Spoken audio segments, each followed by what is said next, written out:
Two men, one trophy, and after this summer, neither of them will ever get another chance. That's not drama, that's the actual situation. Lionel Messi is 38, Cristiano Ronaldo is 41, both confirmed, both captaining their countries, both carrying everything they have left into the same tournament. And when it ends, when the final whistle blows on the 2026 World Cup, one of them is going to leave with a legacy that nobody can ever argue against, and the other one is going to have to live with the silence. This is that video, not the history, not the highlight reels you've seen 1,000 times. This is about right now. What these two men look like today, what their teams actually look like, and who, honestly, realistically, has the better chance of leaving North America with the one thing they both still want. But before any of that, there is something you need to know.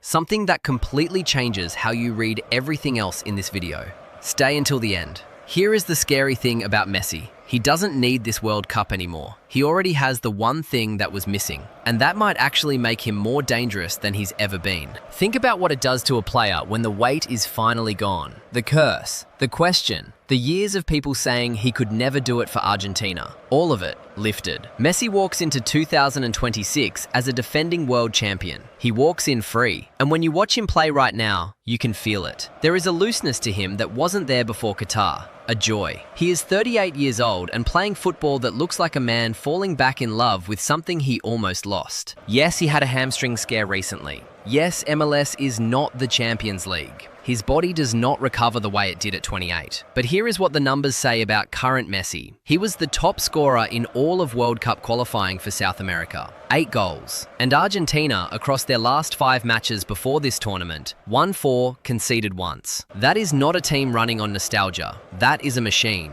And the machine has depth this time that it didn't have before. Lautaro Martinez, Julian Alvarez, Nico Paz, a 20-year-old who dragged Como into the Champions League this season, Enzo Fernandez, Alexis McAllister. Scaloni kept 17 players from the Qatar squad and added teeth in every position. Argentina are ranked 3rd in the world right now. They are not just defending, they are built to repeat. The last team to win back-to-back World Cups was Brazil in 1962. Nobody has done it in 64 years. Argentina are trying to do it with the same captain, the same coach, and a squad that has only gotten stronger. That is the Messi story heading into 2026. Not the past, the present, now. Ronaldo. If Ronaldo wins the 2026 World Cup, the greatest argument in football history changes forever. Not evolves, changes. The one thing Messi had that Ronaldo didn't, gone. And everything that came before it gets rewritten in the mind of every football fan on earth. That is the stakes for Cristiano Ronaldo this summer. Not a nice send-off, not a farewell tour, a rewrite. But here is the honest conversation nobody wants to have. The question is not whether Ronaldo wants it. Nobody has ever questioned his desire. The question is whether Portugal need him the way they used to, and whether the answer to that question helps or hurts them. Because here is something that happened in March that should have made more noise than it did. Portugal played without Ronaldo. Hamstring injury, missed 2 friendlies. They beat the United States 2-0. They were sharp, fluid, electric. Vitinha, João Neves, Rafael Leao, Bruno Fernandes. This Portuguese midfield and attack is genuinely one of the most talented collections of players at this entire tournament. They are the reigning UEFA Nations League champions. They qualified for 2026 by beating Armenia 9-1. 9 goals. And Ronaldo wasn't even on the pitch. Roberto Martinez has a real dilemma on his hands. How do you fit a 41-year-old icon into a team that is frankly better when it moves fast and presses high? How do you tell Cristiano Ronaldo, who is chasing 1,000 career goals and has 143 international goals, that his role might need to change? And more importantly, will Ronaldo accept that? That tension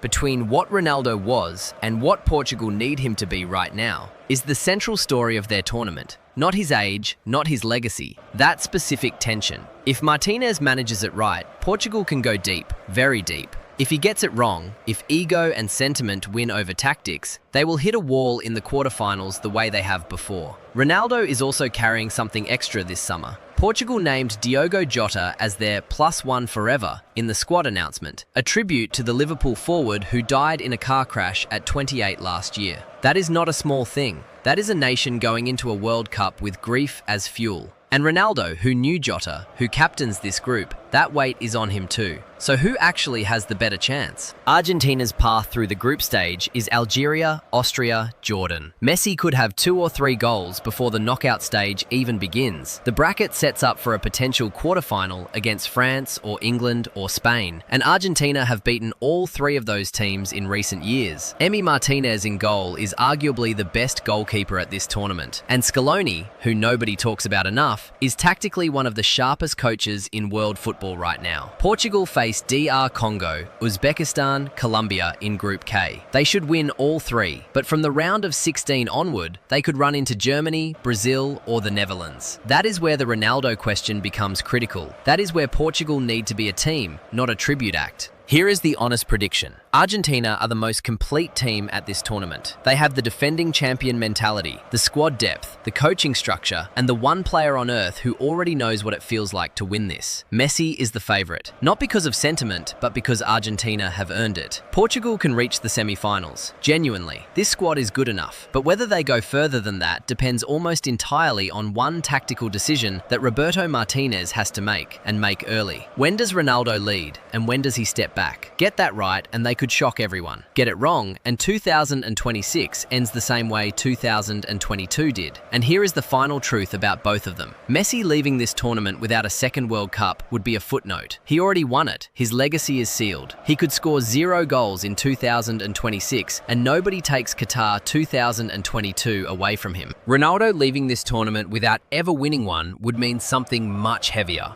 Not failure, he has been too great for that word, but incompleteness. The one chapter that never got written. The one room in the house that was always locked. That asymmetry is what makes 2026 the most emotionally loaded World Cup in modern history. One man plays with nothing to lose. The other plays with everything left to gain. Both are 90 minutes from glory or silence. Both are going to give everything they have left to a sport that made them legends. Now, the thing promised at the beginning of this video. There is one specific moment at this tournament that is already inevitable. Not a goal, not a trophy, a moment.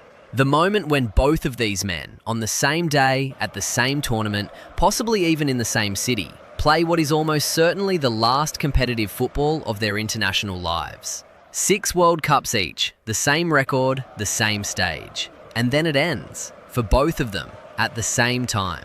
The 2 greatest players the sport has ever produced, closing the same book on the same day. That moment is coming, this summer, and you will never see anything like it again. Comment below, Messi or Ronaldo, who has the better 2026 World Cup? This is the last time you get to answer that question with both of them still actually playing.